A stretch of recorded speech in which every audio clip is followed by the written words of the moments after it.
Os livros 1 e 2 de Samuel. São dois livros separados em nossas Bíblias modernas, mas essa divisão se deve simplesmente ao tamanho do pergaminho. Ele foi originalmente escrito como uma história coerente. Nesse vídeo, nós vamos abordar somente o livro 1 de Samuel. Depois que Israel foi resgatado da escravidão no Egito, eles fizeram um pacto com Deus no Monte Sinai e finalmente chegaram à Terra Prometida. E ali, Israel deveria ser fiel a Deus e obedecer aos mandamentos da aliança. Antes do livro de Samuel, os juízes mostraram como Israel falhou feio nessa tarefa. Foi um período de caos moral e mostrou a necessidade de Israel por líderes sábios e fiéis. O livro de Samuel fornece uma resposta para essa necessidade. A história do livro de Samuel se concentra em 3 personagens principais: o profeta Samuel, de onde o livro recebe o nome, depois o rei Saul e depois disso o rei Davi. E todos os 3 fizeram a transição de Israel de um grupo de tribos governado por juízes para um reino unificado governado pelo rei Davi em Jerusalém. E o livro de Samuel tem um design fascinante que tece a história desses 3 personagens juntos em 4 partes principais.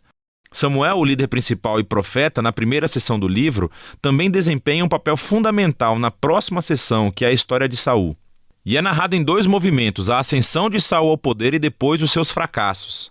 A segunda parte é sobre a sua queda e a sua morte trágica. E o drama da morte de Saul é correspondido pela ascensão sensacional de Davi ao poder. E a história de Davi é contada em 2 movimentos. Primeiro, ele conta o seu sucesso, seguido por seu próprio trágico fracasso na lenta autodestruição da sua família e depois do seu reino. O livro conclui com um epílogo que reflete sobre toda a história.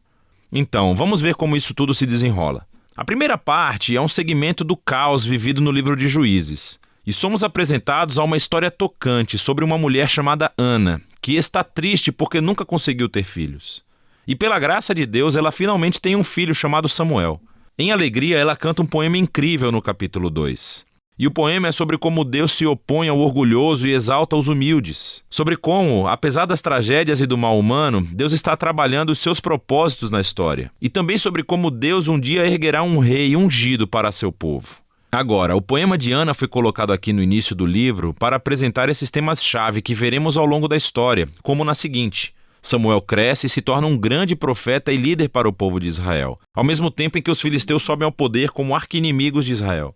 E nessa batalha crucial, os israelitas se tornam arrogantes, e em vez de orarem e pedirem ajuda a Deus, eles usam a Arca da Aliança como um troféu mágico que lhes concederá automaticamente a vitória na batalha. E assim, por causa de sua presunção arrogante, Deus permite que Israel perca a batalha e a arca é roubada. Então os filisteus pegam a arca e a colocam no templo do seu deus, Dagon. E então o Deus de Israel derrota os filisteus e o deus Dagon sem um exército, enviando pragas sobre o povo. Os filisteus não querem mais a arca e, obviamente, a enviam de volta para Israel. E a moral dessa pequena história parece ser isso: Deus não é o troféu de Israel, e ele se opõe ao orgulho entre os filisteus, mas também entre o seu próprio povo. Assim, Israel precisa permanecer humilde e obediente se quiser experimentar a bênção da aliança de Deus, o que inicia a próxima grande sessão. Os israelitas vêm a Samuel e dizem: Ei, queremos um rei como todos os outros povos. Vai encontrar um para nós. E Samuel, que está irritado, vai consultar Deus. E Deus diz: sim, todos os seus motivos estão errados, mas se há um rei que eles querem, então dê-lhes um. E assim somos apresentados a Saul. Saul é uma figura trágica porque ele começa cheio de promessas. Ele é alto, ele é bonito,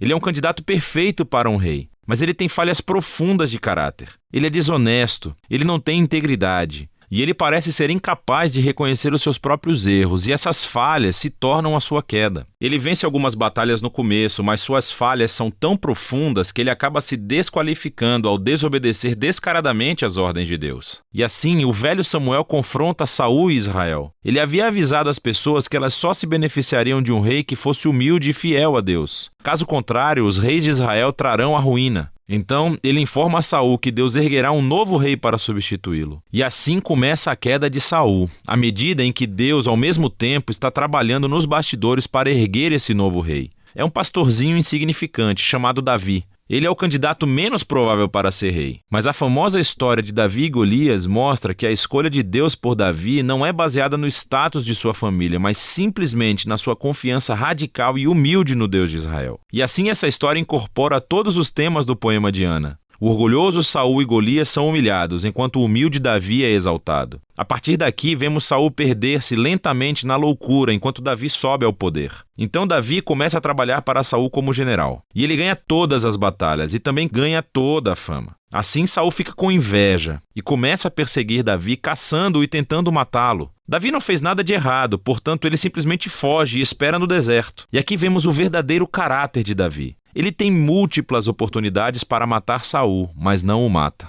Ele simplesmente confia que, apesar do mal de Saul, Deus erguerá um rei para o seu povo. O que é interessante também é que muitos dos poemas de Davi que você encontra no livro dos Salmos estão ligados a esse período da sua vida, e todos expressam a mesma atitude de confiança. E assim essa seção do livro termina, com Saul chegando a uma terrível morte depois de perder uma batalha com os filisteus. 1 Samuel conta algumas das histórias mais complicadas e bem contadas que você encontrará na Bíblia. E os personagens, Saul e Davi, são retratados de maneira muito realista. E o autor os apresenta como personagens de estudos para que você possa se encontrar neles. Então, na história de Saul vemos um aviso. É crucial que reflitamos sobre as nossas próprias falhas de caráter e como elas prejudicam a nós mesmos e às outras pessoas. Com a ajuda de Deus, precisamos nos humilhar e lidar com o nosso lado obscuro para que a história de Saul não se torne a nossa. Davi, por outro lado, é apresentado como um exemplo de paciência e confiança no tempo de Deus em nossas vidas.